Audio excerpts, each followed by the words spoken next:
విజయకాంత్ గారితో మీకు బాగా పరిచయం ఉండేదండి? అవునండి, బట్ చాలా ఆయన మంచి వ్యక్తి. రీసెంట్గా అవునండి, చాలా మంచి వ్యక్తి. నేను సినిమా చేశాను, మంచి పెద్ద హిట్ కూడా ఆ సినిమా తమిళ్లో. అయితే మీరు చాలా సినిమాలు చేశారు, కొన్నిట్లో గ్లామర్ రోల్స్ చేశారు, కొన్నిట్లో పెర్ఫార్మెన్స్ ఓరియంటెడ్ రోల్స్ కూడా చేశారు. మరి మీకు రెండిట్లో ఏది కంఫర్ట్ అనిపించేది చేయడానికి? నాకు ఆర్టిస్ట్గా రెండు కంఫర్టే. ఎందుకంటున్నానంటే ఈ క్వశ్చన్ నేను ఎక్కడో మీ ప్రీవియస్ ఇంటర్వ్యూలో ఒక దాంట్లో విన్నాను. శుభలగ్నం అనే సినిమాలో రోజా గారికి ఏమో కొంచెం గ్లామరస్ రోల్ ఇచ్చి మీకేమో కొంచెం హౌస్ వైఫ్ లా ఉండే రోల్ ఇచ్చేసరికి మీరు కొంచెం సాంగ్స్ అవి చూసిన తర్వాత కొంచెం అనిపిస్తుంది కదా, ఎందుకంటే సినిమా మొత్తం ఆల్రెడీ రోజా గారు గ్లామర్ హీరోయిన్, నేను అప్పుడప్పుడే చేస్తున్నాను, గ్లామర్ చేస్తాను, ఇది చేస్తాను, కానీ పెద్దగా ఎందుకంటే నాకు మిస్టర్ పెళ్ళాం బ్రాండ్ పడిపోయింది, అవార్డు వచ్చింది.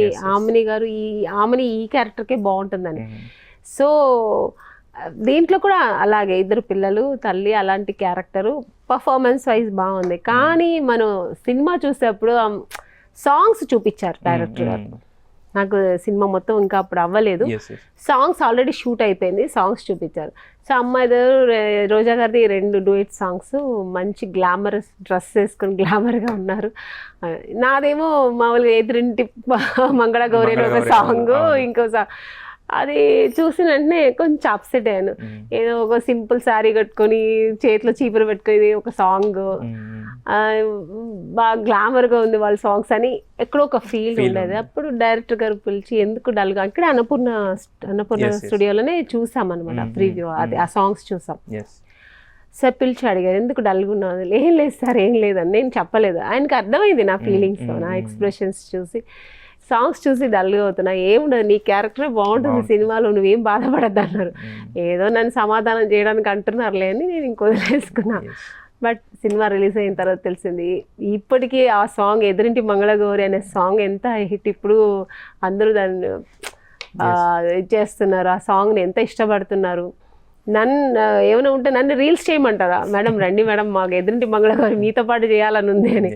అంటే ఆ సినిమాలో పర్ఫార్మెన్స్కి ఎంత నాకు స్కోప్ ఉండేది అనేది తర్వాత అర్థమైంది నాకు. కాకపోతే అది టోటల్గా మీ రియల్ లైఫ్ క్యారెక్టర్కే కాంట్రాస్ట్ క్యారెక్టర్ అనుకోవచ్చు. కాంట్రాస్ట్ క్యారెక్టర్, ఎందుకంటే నేను మీరేమో అసలు ఏమున్నదంతా అస్సలు ఉండదు, ఏదున్నా అందులో సర్దు పెట్టుకుంటాను. అంటే చాలా అడ్జస్టబుల్ క్యారెక్టర్ అది, పెద్ద ఆశలు ఉండదు నాకు. అయితే ఆ సినిమాలో మీరు జగపతి బాబు గారితో చేస్తారు, అదే కాకుండా మావి చిగురు ఇలాంటి సినిమాలు దాన్ని సూపర్ హిట్స్ ఇచ్చిన పేరు మీది. అయితే అప్పట్లో ఆయన హీరో, ఇప్పుడు విలన్ కదా, మరి ఇప్పుడు ఆయన ట్రాన్స్ఫర్మేషన్ చూపిస్తే ఏమనిపిస్తుంది మీకు? నిజంగా ఇప్పుడు చాలా బాగా చేస్తున్నారు. ఇంకా నాకు అప్పటికంటే ఇప్పుడు జగపతి బాబు గారే నచ్చుతున్నారు. అంటే మీకు హీరో నేను చెప్పేసాను కూడా సార్, అప్పటికంటే ఇప్పుడు ఇంకా స్మార్ట్గా ఉన్నారు, చాలా యాక్టింగ్ కూడా చాలా డిఫరెంట్. ఆయన మార్చుకున్నారు, మళ్ళీ ఆయన ఇది మార్చుకున్నారు, ఆ మోడ్ అప్పుడు ఉన్నది వేరు. అప్పుడు ఫ్యామిలీకి మాత్రమే జగపతి బాబు గారు బాగుంటుంది, సాఫ్ట్ లుక్ కూడా. ఇప్పుడు ఓకే ఏముండదు అయినా, కానీ ఆ మూవీలో చూస్తుంటే ఆ స్క్రీన్ మీద రగ్గడ్గా ఒక గంభీరమైన ఒక ఫేస్, అది ఆయన ఎక్స్ప్రెషన్స్ రియలీ గుడ్, చాలా బాగుంది. అంటే మీకు హీరోలు కానీ విలన్స్ ఇష్టమా? చీచి అలా లేదు, అంటే జగపతి బాబు గారు అక్కడి నుంచి మీరు చెప్పినట్టు ఆ ట్రాన్స్ఫర్ నుంచి ఇలా ఎలాగా మారారు చూడండి, క్వైట్ ఆపోజిట్ కదా. అసలు అలా ఉన్నవారు సాఫ్ట్ గా ఇలా అవుతారని ఎవరు అనుకోరు, ఊహించలేరు. అలా గ్రేట్ కదా, అంటే ఆర్టిస్ట్ ఆయన. మరి ఏమన్నారు మీరు ఆ కామెంట్స్ చెప్తే? నవ్వారు ఆయన, అవునా ఇష్టమా అన్నారు. అయితే మీకు యాక్చువల్గా అప్పట్లో రోజా గారు వీళ్ళందరితో కూడా బాగా పరిచయం ఉంది కదా. ఇప్పుడైతే రోజా గారు ఇంకా మీకు చెప్పక్కర్లేదు, పాలిటిక్స్లో ఉన్నారు, ఫైర్ బ్రాండ్ అనే ఇది ఉంటుంది. అయితే ఈ పాలిటిక్స్లో ఏంటంటే ఒక్కొక్కసారి ఎలా అయితే మిగతా మర్యాదలు అన్నీ ఉంటాయి, అలాగే అవమానాలు కూడా జరుగుతుంటాయి. మొన్న రోజా గారికి ఒక ఇన్సిడెంట్ జరిగినప్పుడు మొత్తం ఫిలిం ఇండస్ట్రీ అంతా కదిలొచ్చి మాట్లాడారు యాక్చువల్గా లేడీస్ ఉన్నప్పుడు. ఏమనిపించింది మీకు అలాంటివి విన్నప్పుడు? ఏమనిపిస్తుంది? అది సహజంగా జరుగుతుంటుందండి, ఎందుకంటే పాలిటిక్స్లో అవన్నీ నార్మల్, అవన్నీ జరుగుతుంటాయి, అప్ అండ్ డౌన్స్ ఉంటాయి. మీరు చెప్పినట్టు ఎంత అక్కడ మనకు అదితి ఇది దొరుకుతుందో అలాగే తిట్లు దొరుకుతాయి. సో రోజా గారు అవన్నీ ఇప్పుడు నాలాంటి వాళ్ళు అయితే అది బేర్ చేయలేరు. నేనైతే కొంచెం చాలా డిప్రెస్ అయిపోతాను. సో ఆవిడ ఫైర్ లేడీ, నిజంగా ఆవిడ గ్రేట్ అనమాట.